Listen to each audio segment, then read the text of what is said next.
Quello che vedete alle mie spalle è il bacino di Caldogno che stanotte è stato attivato per permettere di alleggerire la piena del Bacchiglione.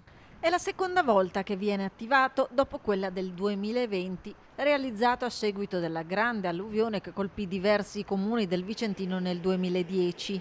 Ieri sera, aperto oltre a quello di Montebello, la sua entrata in funzione ha permesso di rallentare la piena del Bacchiglione che aveva superato i 4,30 m a Ponte degli Angeli. Verso le 21 hanno deciso di aprire, visto che il livello del fiume si stava alzando a Vicenza, e sono state aperte tutte e quattro le paratoie per 2-3 ore, e comunque tutto gestito dal personale del Genio Civile, dalla regione, quindi che ha cura e ha il compito di gestire l'apertura e la chiusura.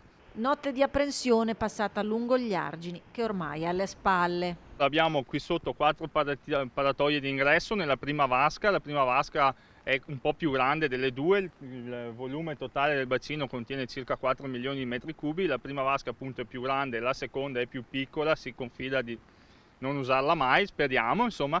E già la prima, come potete vedere, è stata allagata, ma per non tantissimo. Già però questo ha aiutato Vicenza e i comuni insomma dell'asse del Bacchiglione a salvarsi, a non avere problemi di nessun tipo a quanto pare per la portata comunque importante del Bacchiglione ieri sera, o del Timonchio qui al Bacchiglione poi.